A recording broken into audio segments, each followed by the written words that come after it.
Gold trusted gold buyers తాకట్టులో ఉన్న బంగారాన్ని విడిపించి ఈ రోజు ఉన్న మార్కెట్ ధరకే కొనబడును.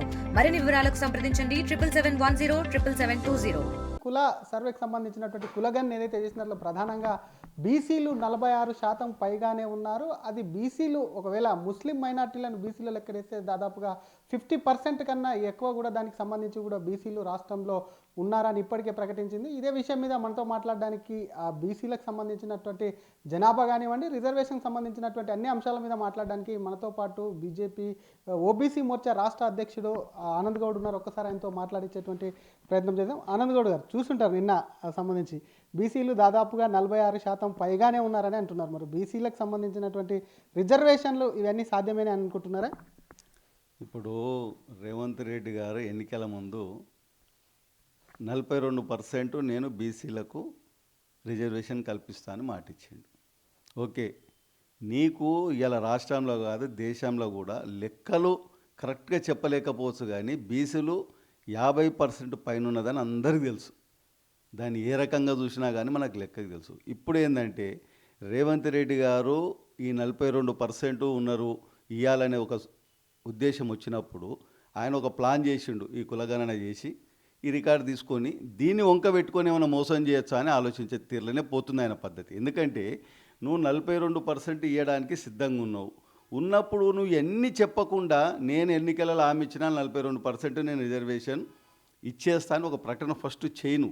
నాకు ఇంత బీసీలో 46% ఉన్నారు, ముస్లిం మైనార్టీలతో కలిపితే వాళ్ళని బీసీలో కలిపితే వాళ్ళు 50%, అది దేశం అంతా తెలుసు, రాష్ట్రం అంతా తెలుసు. నీ చిత్తశుద్ధి చూయించుకోవాలనుకుంటే నువ్వు కామారెడ్డి నువ్వు 42% పక్కకు పెట్టండి. మీరు బీసీలకు ఇచ్చిన ఒక్క హామీ అమలు చేయలే, 13 నెలలు అవుతుంది. ఈ రిజర్వేషన్ 42% వదిలేయండి, అదొక సబ్జెక్టు మనకు. కానీ నువ్వు బీసీలకు ఇచ్చింది ఒక్క హామీ అన్న, కామారెడ్డిలో ఇచ్చిన ఒక్క హామీ అన్న అసలు అమలు చేయడానికి ప్రయత్నం కూడా మొదలుపెట్టేది. అంటే బీసీల పట్ల అసలు ఆయన బీసీల పట్ల ఆయనకు చిత్తశుద్ధి లేదని ఆయన పార్టీ ఎమ్మెల్సీ మళ్ళనే నిరూపిస్తుండు కదా. ఇంకేం చెప్పాలి? ఇంకా ఆయన నిజాయితీ తెలిసిపోతుంది కదా.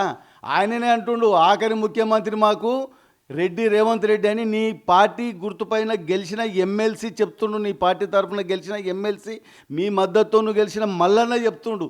అంటే అర్థం చేసుకో, నీ పార్టీల్ని నీ మీద నమ్మకం లేదు.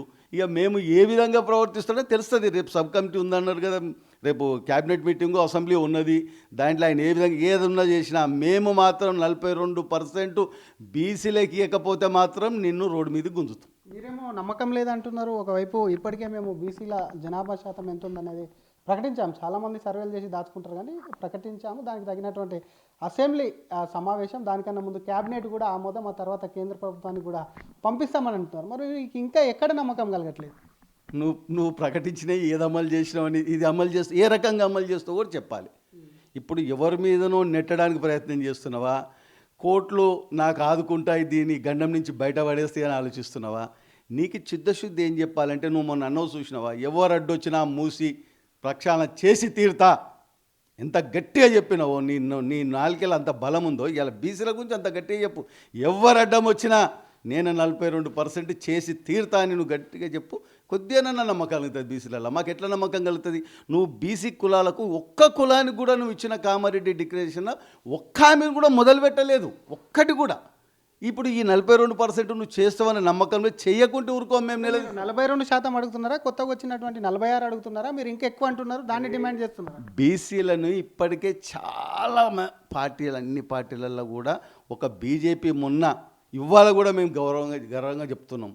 మా మండల అధ్యక్షులు 960 చిల్లర మండలాలు ఉంటే అత్యధికంగా ఆర్గనైజేషన్ పరంగా మేము బీసీలకు 50% పైన ఇచ్చినాం. రేపు జిల్లా అధ్యక్షులలో కూడా మాది బీసీలకు ప్రాధాన్యత ఇస్తాం. అంటే మేము చిత్తశుద్ధి చాటుకుంటున్నాం. బీసీ ముఖ్యమంత్రి అని డిక్లేర్ చేసినాం. బీసీలకు నరేంద్ర మోడీ గారు కేంద్రంలో అత్యధికంగా ఈ స్వతంత్రం వచ్చినాక ఏ పార్టీ కూడా అంతమంది మంత్రులను మన కేంద్రంలో తీసుకోలేదు. బీసీ కమిషన్ చట్టబద్ధత తీసుకొచ్చినాం.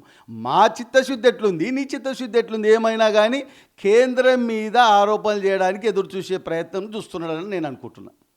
అంతేగాని అంటే రాజ్యాంగం ప్రకారం 50% రిజర్వేషన్లు దాటొద్దు కాబట్టి రాజ్యాంగ సవరణ చేయాలని చెప్పి కేంద్రానికి ప్రతిపాదిస్తాము.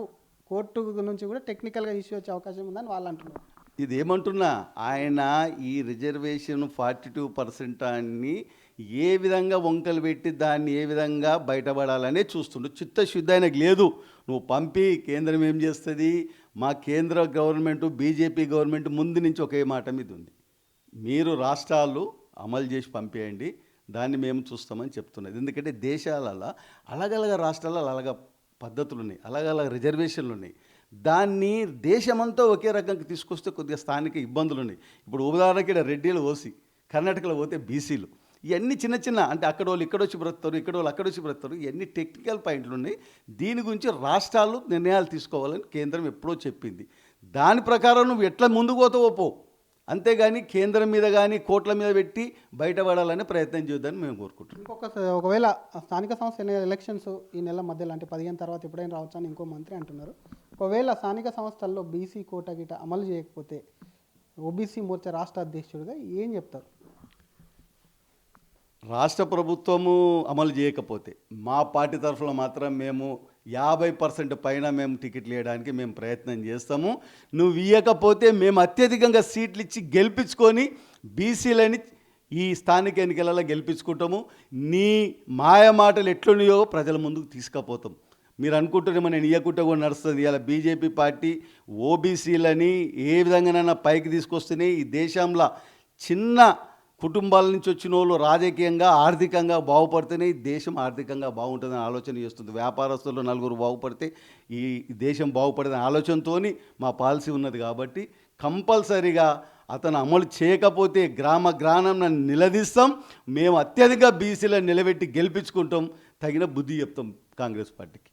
థ్యాంక్ యూ అండి. ఇది ఒకవైపు బీసీ కులగణనకు సంబంధించి మాత్రం 46 కాదు ఇంకా ఎక్కువ శాతమే ఉన్నారు. ఖచ్చితంగా కామారెడ్డి డిక్లరేషన్ ఏదైతే ఉందో దానికి సంబంధించి ఖచ్చితంగా అమలు చేయాల్సిందే. రేపు ఒకవైపు అటు క్యాబినెట్లో చర్చించడం కాకుండా దీనికి సంబంధించినటువంటి బిల్లు మీద తీసుకొస్తే కేంద్రానికి పంపండి, కేంద్రం ఏం చేయాలనో చూసుకుంటారు. వచ్చే ఎన్నికల్లో మాత్రం ఏదో సాకు చెప్పి మాత్రం బీసీకి సంబంధించినటువంటి రిజర్వేషన్లో అమలు చేయకపోతే బీజేపీ నుంచి అత్యధిక బీసీలకు సీట్లు ఇచ్చి గెలిపించుకొని ఎక్కడికక్కడ కూడా రేవంత్ రెడ్డిని ప్రతి గ్రామంలో కూడా కాంగ్రెస్ నేతలు తిరగకుండా అడ్డుకుంటాం. కాబట్టి చిత్తశుద్ధి ఉంటే అసెంబ్లీలో దాన్ని తీర్మానం చేసి కేంద్రానికి పంపాలి అని చెప్పి కూడా అటు ఓబీసీ మోర్చా రాష్ట్ర అధ్యక్షుడు ఆనంద్ గౌడ్ అంటున్నారు. కెమెరామ్యాన్ శివతో శ్రీధర్, RTV హైదరాబాద్. మరిన్ని వీడియోస్ కోసం ఛానల్ ని సబ్స్క్రైబ్ చేయండి. లేటెస్ట్ అప్డేట్స్ కోసం వాట్సాప్ ఛానల్ ని ఫాలో అవ్వండి. ఆ లింక్ డిస్క్రిప్షన్ లో ఉంది.